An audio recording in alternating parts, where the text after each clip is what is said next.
L'ambiance est joyeuse au restaurant de Véronica.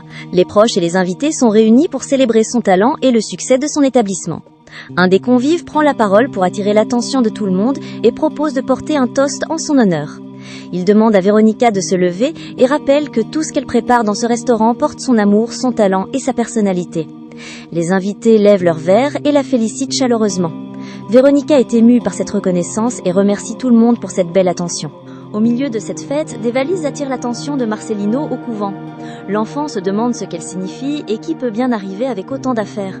On lui annonce alors qu'il s'agit de Don Vittorio, un ami qui revient d'Afrique. Celui-ci arrive avec un cadeau destiné à Marcelino.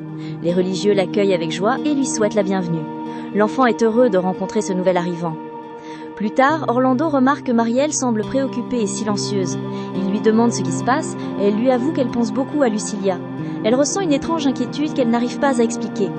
Marielle regrette que sa cousine soit éloignée d'eux et pense que sa place devrait être auprès de sa famille plutôt qu'auprès de Gilda. Orlando comprend son inquiétude, mais il lui rappelle que Lucilia est une femme adulte et qu'elle a le droit de prendre ses propres décisions. Malgré cela, Orlando reconnaît qu'il aimerait retrouver sa cousine et réparer leur relation. Marielle lui conseille de ne pas abandonner et de lui parler avec sincérité. Elle pense qu'un dialogue honnête pourrait permettre un rapprochement entre eux. Pendant ce temps, la soirée au restaurant continue. Eric profite de ce moment pour faire une déclaration à Véronica. Il lui demande de lui donner sa main. Surprise par cette demande, elle hésite car elle pense être trop âgée pour une histoire de fiançailles et une grande fête de mariage.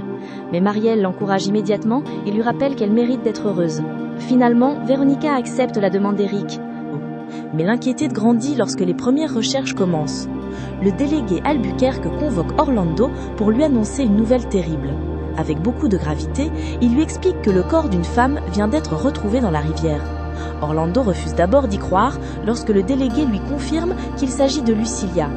Il rappelle que sa cousine avait peur de l'eau et qu'elle n'aurait jamais volontairement pris un tel risque. Malgré son incompréhension, il doit accepter cette réalité douloureuse. Le délégué lui présente ses condoléances et promet de faire toute la lumière sur les circonstances de cette mort.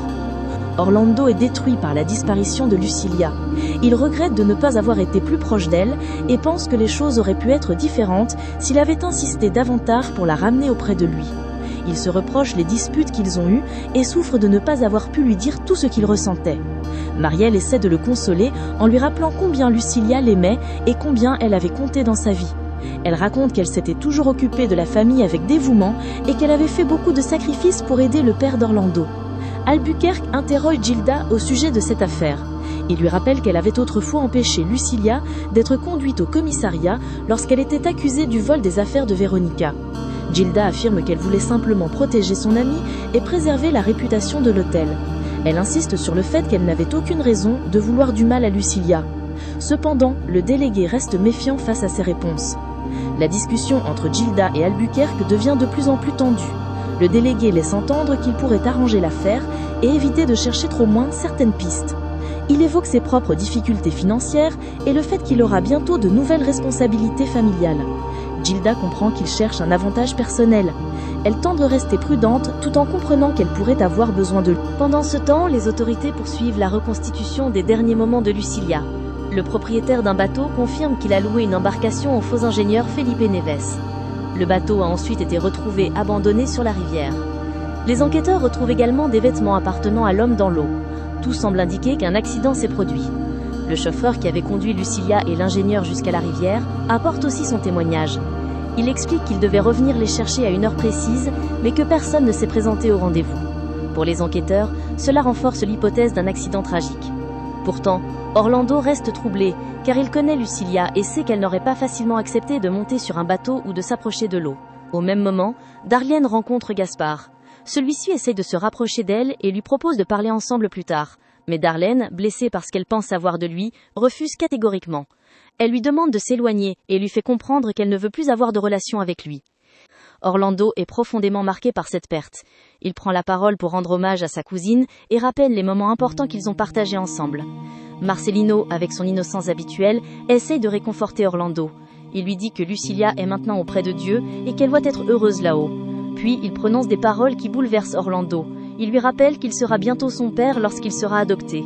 Orlando, très ému, lui promet qu'il sera toujours là pour lui et qu'il restera son père quoi qu'il arrive. De son côté, frère Juan remarque qu'Orlando porte également un autre poids sur ses épaules, le secret concernant ses origines. Il lui parle de Virgilio Lopez, son père, et lui explique qu'il ne peut pas effacer cette partie de son histoire. Orlando répond qu'il a peur de ce qui arriverait si Marielle apprenait toute la vérité.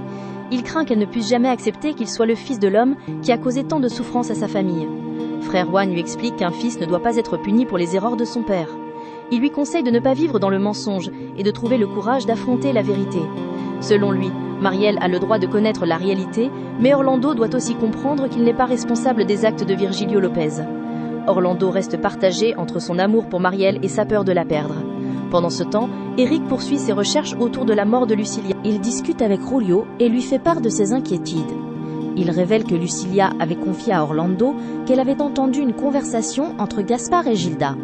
Selon son témoignage, Gaspard aurait menacé Gilda de révéler à la police qu'elle était responsable de la mort de Lionel.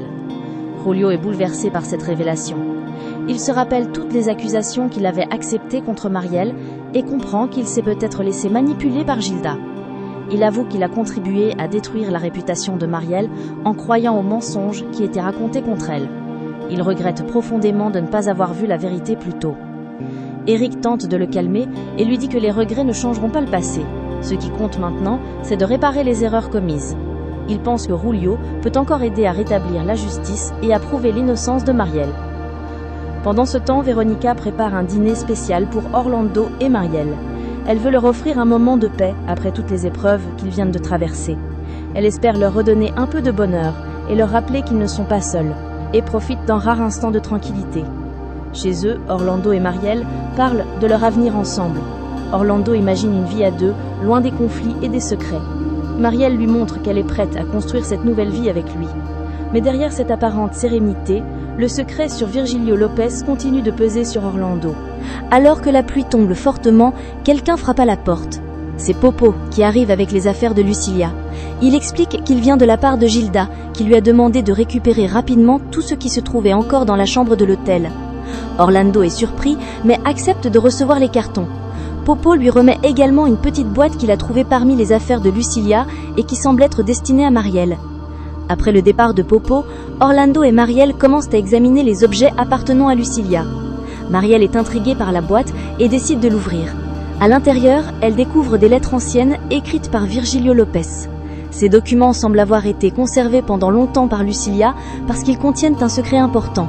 La découverte attire immédiatement l'attention d'Orlando. Il comprend que ces lettres pourraient révéler des informations sur son passé. Marielle commence à lire les documents avec curiosité. Peu à peu, elle découvre que Lucilia connaissait une vérité que personne ne lui avait jamais révélée. Orlando est le fils de Virgilio Lopez. Le choc est immense. Orlando comprend que le secret qu'il gardait depuis longtemps vient d'être dévoilé. Marielle reste bouleversée par cette découverte, car elle doit maintenant faire face à une vérité liée à l'homme qui a causé tant de souffrance à sa famille.